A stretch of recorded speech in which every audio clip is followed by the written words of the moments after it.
Mesdames et messieurs, bonsoir. Bienvenue à ce 20h sur la chaîne Au cœur de l'Afrique. Merci de nous choisir pour vous informer. Voici le sommaire de cette édition. Journée électorale très tendue en Côte d'Ivoire. Certains électeurs se sont rendus aux urnes difficilement. Le scrutin a été émaillé de violence. 30 à 40 bureaux de vote ont été saccagés, mais pas de quoi entacher la crédibilité du scrutin selon le pouvoir. Démarrage ce samedi de la campagne électorale au Burkina Faso. Le mouvement du peuple pour le progrès, MPP, a dévoilé son projet de société ce matin. C'était au cours d'un petit déjeuner de presse. Les détails sur ce projet à suivre dans cette édition. Et puis il y a de cela 6 ans, le 31 octobre 2014, le président Blaise Compaoré quittait le pouvoir sous la pression populaire. Plusieurs revendications avaient été formulées, mais 6 ans après, la coordination des comités de défense des acquis de l'insurrection populaire n'est pas satisfaite de la gestion du pouvoir actuel.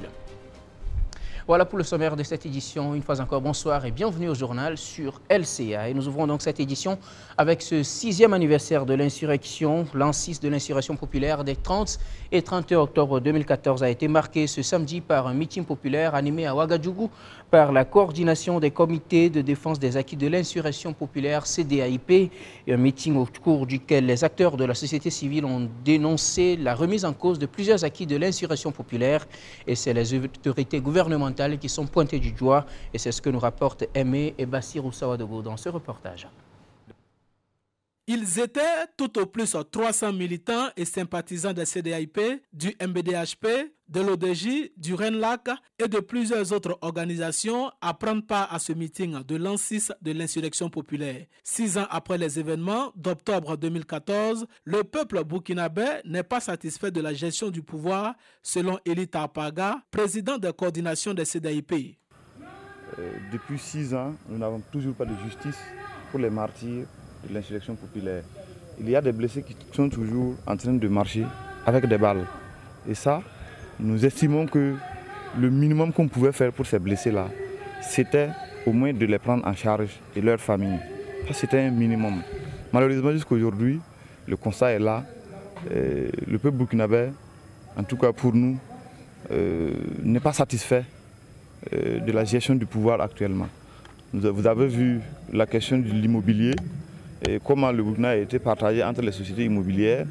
Aujourd'hui, le gouvernement, même s'il a besoin d'un terre pour construire un bâtiment quelque part, il faut voir les sociétés immobilières. Et ça, c'est très grave, c'est très dangereux pour notre peuple. Ainsi, les organisations co-organisatrices de ce meeting de l'an 6 de l'insurrection populaire appellent le peuple burkinabé à poursuivre la lutte. Eli Tapaga. Le peuple burkinabé doit continuer à se mobiliser, à s'organiser, parce que nous avons vu, nous nous sommes insurgés, il n'y a pas eu de changement. C'est parce que l'insurrection n'est pas allée jusqu'au bout de la logique insurrectionnelle. Si c'était allé jusqu'au bout, c'est sûr qu'il y a certains qui n'allaient pas gouverner le Burkina aujourd'hui. Deuxièmement, nous pensons qu'il faut continuer à se mobiliser pour apporter le véritable changement qui peut résoudre tous les problèmes que nous vivons aujourd'hui. Et troisièmement, nous pensons que les Burkinabés doivent se départir de ces élections à venir. Parce que c'est les élections qui vont tout simplement venir légitimer quelqu'un qui va continuer à réprimer et à exploiter notre peuple. Et ça, en tant que CDAIP, en tant que structure de lutte, nous ne sommes pas d'accord avec ça. À quelques jours des élections couplées du 22 novembre, les organisations en lutte appellent le peuple burkinabé à ne pas prendre part à ces élections, car, quels que soient les résultats, le réveil des Burkinabés sera douloureux. Et c'est parti depuis ce 31 octobre pour les campagnes électorales en vue des élections couplées du 22 novembre 2020 au Burkina Faso. Le projet de société du candidat Roch Marc Christian Kaboré a été présenté dans la matinée de ce samedi. C'était au cours d'un petit déjeuner de presse dirigé par le président du parti, Simon Compaoré.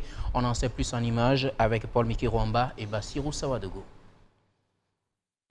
Réformer l'État, l'administration publique pour garantir la sécurité, la stabilité et renforcer la résilience économique du Burkina Faso. C'est l'intitulé du programme 2021-2025 du candidat Roch-Marc Christian Kaboré, dont les grands axes ont fait l'objet d'une projection publique ce samedi en guise de lancement de la campagne électorale pour le compte du mouvement du peuple pour le progrès.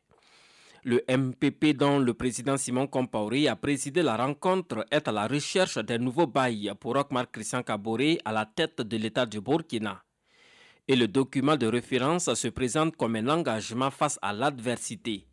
Le docteur Mathias Sommet, chargé de programme, l'a décliné en 10 chantiers. Des chantiers qui ont pour finalité de bâtir une société de paix unie autour d'un idéal de développement. Ainsi, le candidat Roch-Marc Christian Kaboré promet de gagner le pari de la sécurité et de la stabilité du Burkina dans la poursuite et la restructuration de la défense nationale, du renforcement de la formation et du déploiement des volontaires pour la défense de la patrie, ainsi que par l'intensification de la coopération au sein du G5 Sahel.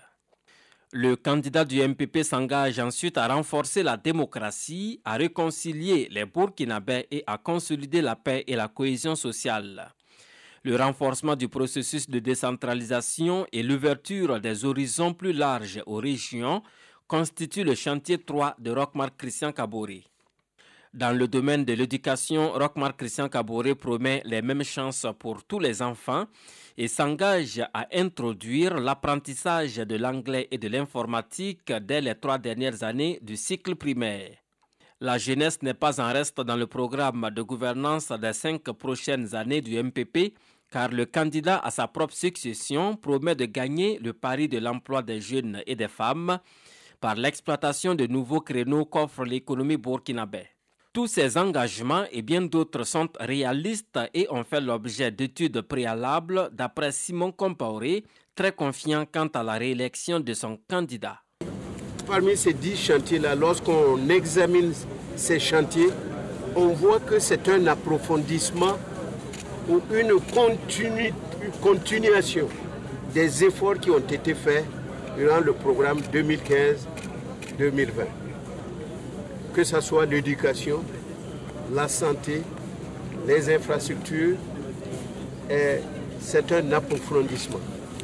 Parce qu'il y a des points que nous n'avons pas pu achever, il y a des points qui n'ont pas été entamés comme nous le souhaitons, il y a des points où on a eu des victoires franches, il s'agit de capitaliser tout cela. En raison du deuil qui frappe la famille présidentielle burkinabé suite au décès du père de son candidat, le MPP a profondément revisité son programme de campagne électorale dont le lancement a été différé au 5 novembre prochain à Bobo-Dioulasso. En attendant cette date, quelques meetings et rassemblements politiques sont prévus sur l'ensemble du territoire burkinabé. Les périodes de campagne électorale sont souvent des occasions d'achat de conscience et des voix à travers des gadgets, des vivres et également de l'argent, des manœuvres qui nuisent à une bonne démocratie.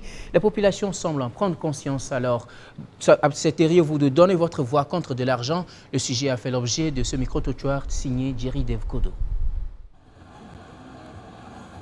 À l'approche du 22 novembre, date des élections, les politiques s'activent pour séduire des citoyens avec des promesses électorales alléchantes et très souvent avec de l'argent. Plusieurs succombent au charme de l'argent. Certains citoyens que nous avons interrogés pensent que l'argent sert à corrompre. Ils estiment que le leader qui doit être placé à la tête du pays doit être choisi sur la base de son projet de société. En ce qui concerne les projets de société, certains citoyens pensent que la priorité devrait être mise sur la sécurité et l'éducation. Je ne veux pas accepter. Bon, parce que déjà, un candidat qui propose de l'argent pour qu'on le vote, je vois déjà que c'est déjà une corruption. Et pourtant, si un président doit venir au pouvoir avec cet état d'esprit déjà, pour une population qui est quand même pleine d'une grande jeunesse, en tout cas plutôt de... Bon, mes attentes surtout, bon, ça dépend. Dans les différents programmes, je veux surtout qu'ils mettent l'accent sur la sécurité. Parce que depuis le départ de notre ancien président, bon, M. Blaise Compaoré, la sécurité est vraiment mise à bas. Parce que ça joue sur l'économie du pays, il y a trop de trucs qui n'arrivent plus à fonctionner. Les gens se cherchent. Donc je vois que si le président qui va, que ce soit Roch qui reprenne le pouvoir, ou un candidat qui est en liste, qui prenne le pouvoir, qui songe vraiment à la sécurité. Pour Fadila Kaboré, jeune entrepreneur, le choix de son candidat ne se basera pas sur l'argent. Elle votera pour le bien-être et le développement du Burkina. Elle attend que l'État recrute plus dans la fonction publique et crée des écoles de formation pour une meilleure insertion professionnelle des jeunes. Non, je ne vais pas accepter parce que je ne vote pas pour de l'argent. Je vote pour le bien-être, pour le développement du pays. Parce que moi-même, je fais partie de, comment on appelle, des Burkinabés. Et c'est tout à fait normal de voter. On ne vote pas pour avoir de l'argent, mais on vote parce que c'est très important de voter. Bon, il faut que beaucoup de choses changent. Surtout dans le milieu, le monde de l'emploi. Voilà, quand on oublie les affaires de concours là, on ne recrute plus beaucoup, il n'y a plus assez de place et tout ça. Et il faut plutôt faire des écoles de formation peut-être, à ce que les jeunes même se débrouillent après eux-mêmes et tout. Afin de parvenir à des élections libres et transparentes, les citoyens et les acteurs politiques doivent prendre leurs responsabilités car il y va de l'avenir du pays. En Tanzanie, le président John Magufuli est réélu avec 84,39% des suffrages contre 13,03% pour son principal rival Tundu Lissu. Selon les résultats publiés par la commission électorale ce vendredi, le bulldozer obtient une écrasante victoire, résultat rejeté par Tundu Lissu qui qualifie le scrutin de ce mercredi 28 octobre d'imposture totale entachée de fraude massive. L'opposant avait déjà annoncé qu'il ne reconnaîtrait pas les résultats de ces élections, dénonçant plusieurs irrégularités.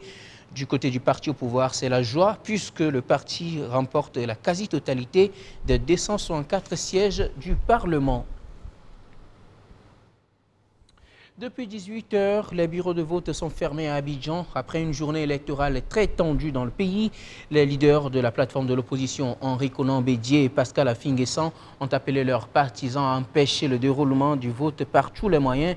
De nombreux incidents ont émaillé le scrutin dans plusieurs villes, mais du côté du pouvoir, cela n'entache en rien la crédibilité du vote.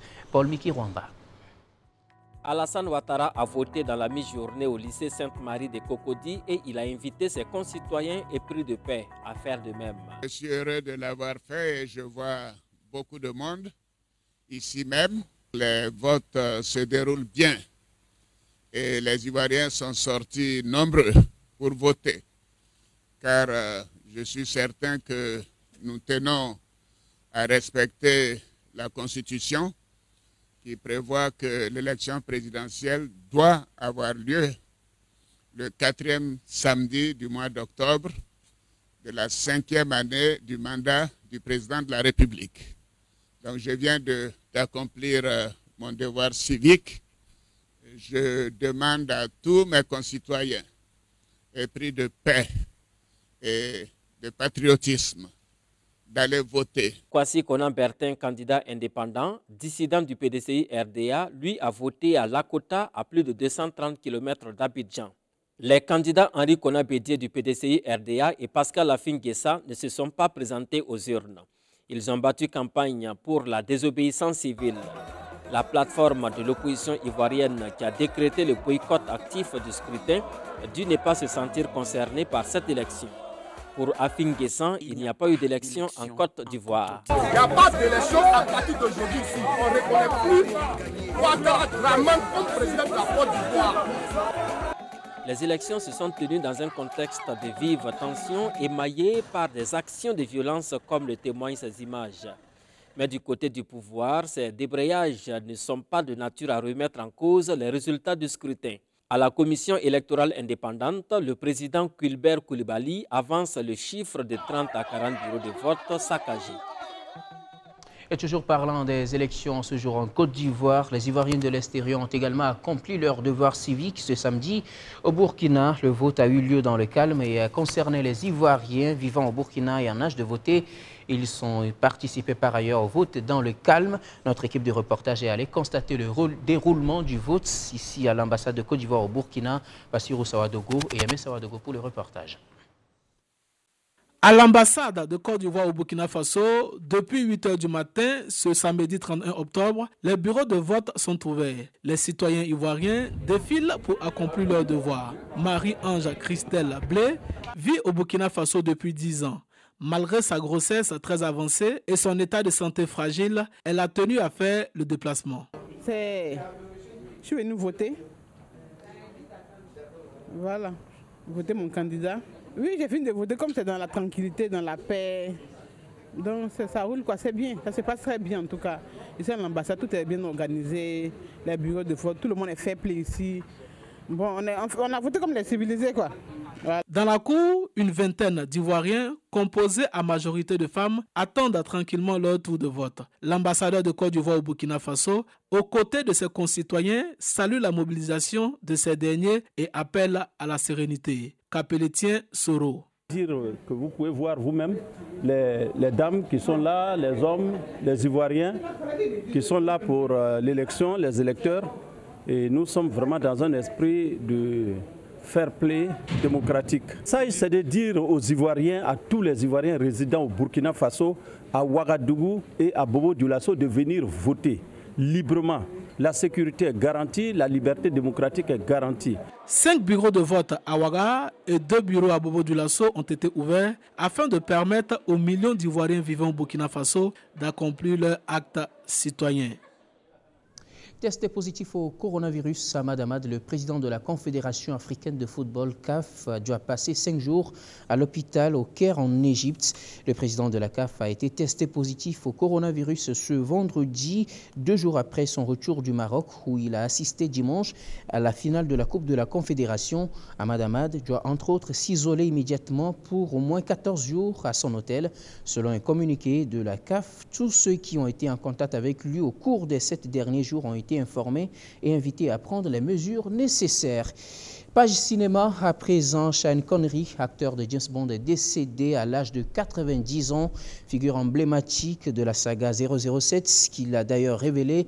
L'acteur écossais avait interprété le rôle de l'espion James Bond à 7 reprises à partir de 1962. Sean Connery a connu une longue carrière couronnée de nombreux prix, dont un Oscar, 2 BAFTA et 3 Golden Globes. L'annonce de son décès a été faite par BBC News, citant des sources de sa famille. Né le 25 août 1930, il a rendu l'âme ce samedi 31 octobre 2020 à 90 ans. Et on reparle des élections au Burkina Faso, mais cette fois-ci sous un angle culturel, avec la 10e édition des Journées culturelles des Dozo. Les chercheurs traditionnels dans l'ouest du pays, gardiens de la paix et de la sécurité, ont commémoré le 10e anniversaire de la Journée culturelle des Dozo du 29 au 31 octobre 2020 à Bobo-Dioulasso. Le but de cette journée est de contribuer à la cohésion et à la paix sociale pour des élections apaisées au Burkina Faso. Abdoulaye Ouattara pour le reportage. Contribution des Dozo au renforcement de la sécurité pour des élections apaisées au Burkina Faso. C'est sous ce thème que les Dozo se sont réunis pour célébrer la journée culturelle des Dozo. Une journée à laquelle les Dozo sont venus du Mali, de la Côte d'Ivoire, du Sénégal et du Burkina Faso pour montrer leur engagement à une société de paix et de cohésion. Les Dozo entendent contribuer à la sécurisation de la campagne électorale afin de permettre aux différents candidats de sillonner les différents contrées du Burkina Faso. Le Burkina a besoin plus de la sécurité qu'à jamais. Ça, c'est la raison que nous nous sommes concertés entre responsables pour demander à tout un chacun de réunir ses forces pour soutenir nos forces de l'ordre, pour sécuriser le pays dans ce moment très difficile, qui est le moment des campagnes et le moment des élections. C'est la raison pour laquelle nous avons choisi ce thème. La contribution du Dozo dans la sécurité locale n'est plus à démontrer. Le directeur de la police de proximité salue cette contribution des Dozo à la sécurisation du territoire. Nous comptons énormément sur l'ensemble des Dozo sur le territoire national pour faire face à ces difficultés. Et aujourd'hui, ça c'est devenu vraiment quelque chose d'incontournable auprès des forces de défense et de sécurité de façon générale, mais en particulier auprès des forces de sécurité nationale. Au cours de cette soirée, les Dozo ont fait valoir leur savoir-faire. Le thème de cette édition vient à point nommé. Le représentant du parrain de cette 10e édition de la Journée culturelle de Dozo apprécie cette initiative à sa juste valeur. C'est parce qu'on connaît traditionnellement la contribution des Dozo dans la partie ouest notamment du Burkina Faso à la paix sociale et à la préservation de la nature et de notre environnement, donc pour le développement durable d'une manière générale. Et dans les circonstances actuelles, je pense que la thématique qu'ils ont choisie de réfléchir sur la contribution de la confrérie d'Ozo à la cohésion, la paix sociale et surtout pour des élections apaisées au Burkina, je pense que cela est nécessairement à apprécier à sa juste valeur. Je pense que cela témoigne de toutes les ressources endogènes que nous avons dans nos cultures et dans notre organisation sociale pour pouvoir faire face à toutes les adversités et pouvoir développer toute la résilience nécessaire pour que le Burkina reste debout, que la région reste debout et que l'Afrique se développe par les efforts de ses propres fils.